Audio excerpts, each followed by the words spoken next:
Hey everyone, it's your local white guy here. Today I thought I would talk about living a life outside of the status quo and what that looks like.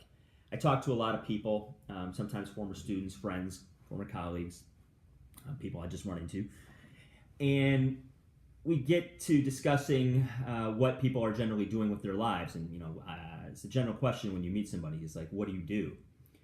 And when I get that question, obviously my answer is different than most folks because I no longer have a career and I live in a yurt in an intentional community. But I find that a lot of people, they don't necessarily want to pursue the life I'm having, but they want a different result than they have currently. And what I generally point out to people is that if you want a different result, a different outcome, then you cannot take the same path everybody else is taking.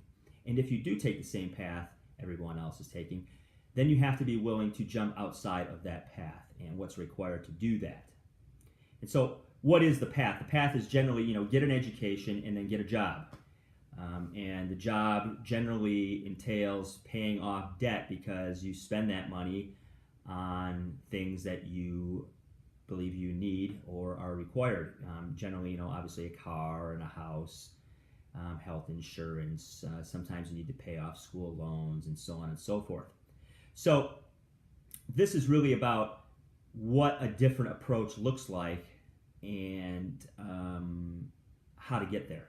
So real quick, if you are a person who really wants, to live in an apartment or a house, and you want to own a house or have something in the suburbs, or you want a nice car where you have car payments, and you want decent health insurance, and you want, I don't know, nice clothing, I guess the latest fashions, you want a decent cell phone and a decent cell phone plan, then by all means, keep doing what you're doing, and those are the things that will probably come to you on the current path you're on, because in many cases you already have some of those things. And if you don't, you're pursuing them, and sometimes you're pursuing them without even knowing it. But if you want something else, well, that's what this video is about and what it looks like. And so let's talk about what something else is. Basically, what I'm talking about is living a life where you don't have a mortgage payment, you're not paying rent, you're not paying a car payment, you're not paying a huge cell phone bill, and you're not, consuming at an alarming level. It doesn't mean you're not consuming. It doesn't mean you're not driving. It doesn't mean you don't have shelter, and it doesn't mean you don't have a phone or access to cars or anything like that. It just means you're taking a different approach of how to get those particular things. And so it really comes down to debt. Most folks that are working because they need money, and they need money for something. Sometimes it's just food, but other times, in most cases, it's because they're paying rent or they're paying a mortgage, and they have a cell phone bill, and they have a car payment, and they have school loans, and so on and so forth. The key to taking an alternative approach is really eliminating one of your big ticket item costs. So if you can eliminate some debt, that's one of the key things. You can do it by obviously eliminating rent or your mortgage, a car payment, cell phone payment, school debt, so on and so forth, health insurance.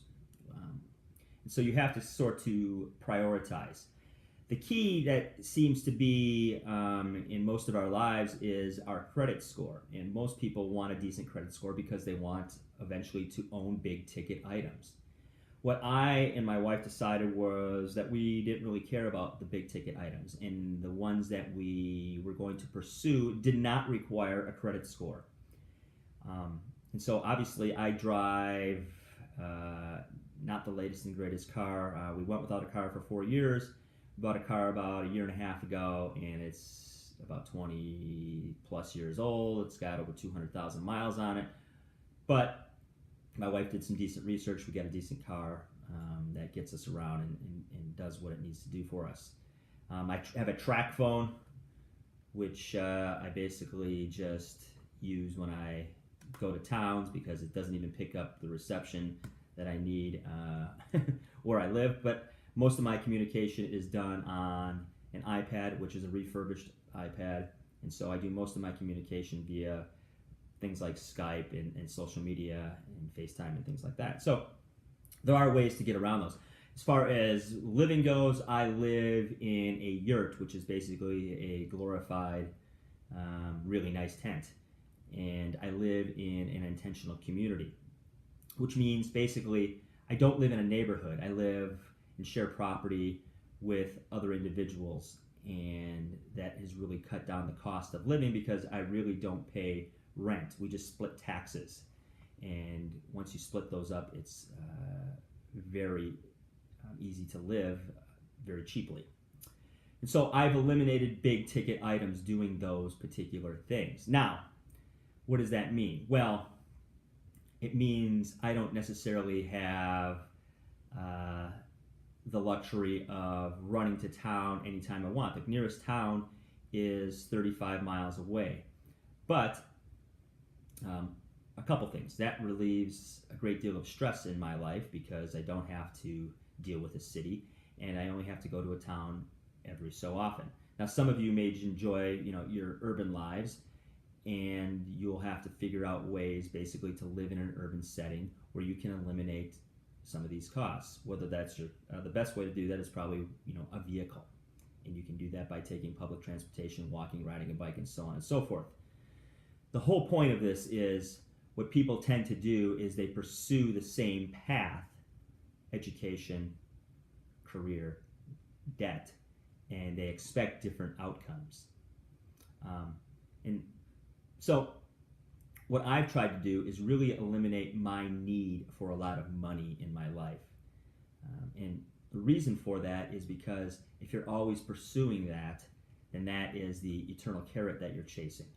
And most of that ends up being money that you give to someone else, so you can hang on to those things that you require in your life.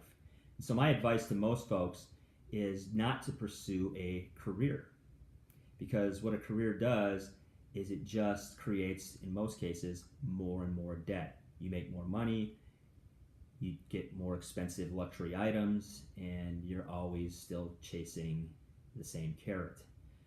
And so what I've tried to do is really eliminate the need for making a lot of money, and instead I have not eliminated work, because obviously I need money to live. I'm not a hunter-gatherer or anything like that, but I can work on my own terms.